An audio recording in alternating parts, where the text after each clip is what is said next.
Hello friends, तो मैं हूं आपका दोस्त प्रियांशु जायसवाल और आज हम लोग इंग्लिश का पोएम नंबर फर्स्ट पढ़ने जा रहे हैं from the book first flight. तो पोएम का नाम है dust of snow by Robert Frost.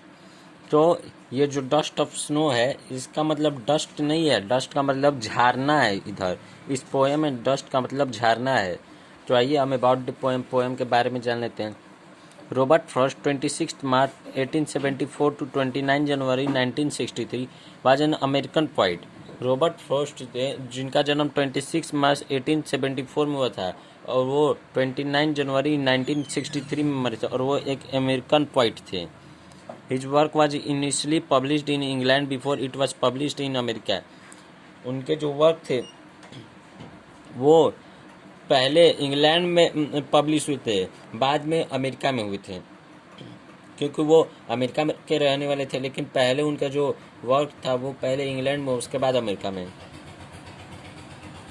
One of the most popular and critically respected American poet of the 20th century, Frost was honored frequently during his lifetime, receiving 4 Pulitzer Prize for his poetry।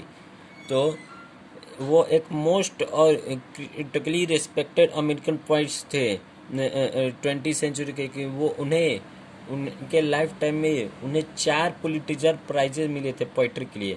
He became one of America rare public literary figures almost an artistic institution. तो वो एक America के rare public literary figure बन गए, पूरे artistic institution से। He was awarded the Congressional Gold Medal in 1916 for his poetical works। तो उन्हें अवार्ड किया गया कांग्रेशनल गोल्ड मेडल 1960 में उनके पोइटिकल वर्क्स के लिए। तो ये पोएम बहुत छोटा है, सिर्फ ये 4 लाइन का और 2 पैराग्राफ हम कह सकते हैं। तो चलिए हम लोग पहला पैराग्राफ पढ़ते हैं। The way of crow shook down on me the dust of snow from a hemlock tree। Hemlock का मतलब होता है a poisonous plant with small white flowers। धतूरे का पौधा है, मतलब हेमलॉक एक पॉइजनस प्लांट है, छोटे छोटे फ्लावर। ये क्रिसमस ट्री के जैसा ही रहता है ये हेमलॉक ट्री, लेकिन वो पॉइजनस होता है। तो यहाँ पर उन्होंने कहा कि जो क्रो का वे, मतलब उन्होंने क्रो को बैड ओवन कहा है, अपशगुन। मतलब क्रो एक निगेटिव थिंग है कि वो मतलब पत्ते उनके ऊपर झाड़ दिया और जो हेमलॉक ट्री से। तो चलिए दोस्तों, अब हम लोग इसका लिटरेरी डिवाइसेस पढ़ लेते हैं। तो देखिए, सबसे पहले इसमें राइम स्कीम है।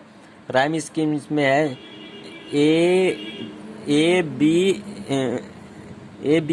देखिए ए बी क्यों है? क्योंकि देखिए क्रो स्नो राइम कर रहे हैं, मी ट्री राइम कर रहे हैं।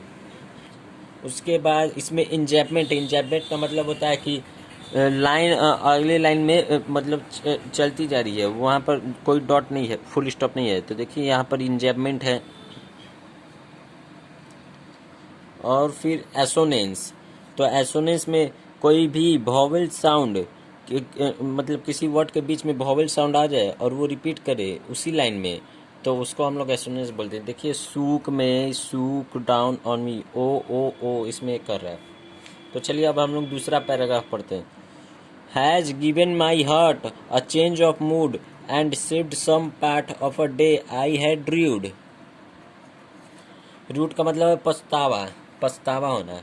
तो वो कहते हैं कि वो मेरा हार्ट चेंज कर दिया, मेरा मूड, वो उदास मूड में थे, लेकिन जब क्रो में हिलता है, उनके पर जो हेमलॉक ट्री का स्नो था वो गिर जाता है, तो उनका मूड हैप्पी हो जाता है और उनका फिर वो बाद में पछतावा करते हैं कि मैंने ऐसे वैसे किया।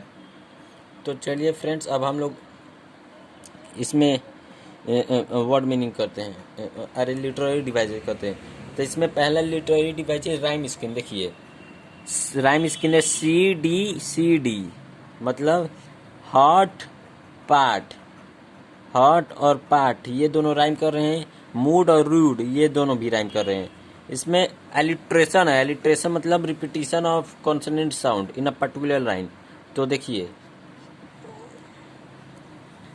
इसमें एच और एच ये दोनों राइम कर, भले ये थोड़े दूर हैं लेकिन एक ही लाइन में तो राइम कर रहे हैं। फिर इसमें है इंजैबमेंट। देखिए ये लाइन आगे बढ़ती जा रही है तो कंटिन्यूअस लाइन नेक्स्ट लाइन में जाते रहे तो उसी को हम लोग इंजैबमेंट बोलते हैं। उसके बाद इसमें है कॉन्सोनेंस। कॉन्सोनेंस क्या होता है? कॉन्सोनेंस मतलब होता है कि ना एक है, मतलब एक मीनिंग में ही वो होता मतलब उसी में वोवेल साउंड आते रहते। तो देखिए डे में, हैड में और रूड में डी डी डी आ रहे हैं। तो चलिए हम लोग इसको हिंदी में पढ़ें। जिस तरीके से एक कौवे ने धतूरे के पेड़ पर बैठकर मेरे ऊपर बर्फ की धूल डाली, उसने मेरे दिल का मूड ही बदल दिया और मेरे दिन का कुछ भाग बचा दिया जो मैंने पछतावे में गंवा रहा था। ये इसका हिंदी में मैं आपको जो पहले ही समझा चुका। अब इसका समरी देखते हैं। Dust of snow is a short poem describing a simple moment which has a largest significance. Dust of snow एक छोटा सा पोएम है जो डिस्क्राइब करता है सिंपल मोमेंट को और जो जिसका सिग्निफिकेंस बहुत बड़ा है। A crow sitting on a hemlock tree sex of the dust of snow और द पोइट। जो क्रो एक हेमलॉक ट्री पर बैठा वो डस्ट ऑफ स्नो मतलब झाड़ना, जो हेमलॉक ट्री है उसमें से झाड़ देता है पोइट के ऊपर।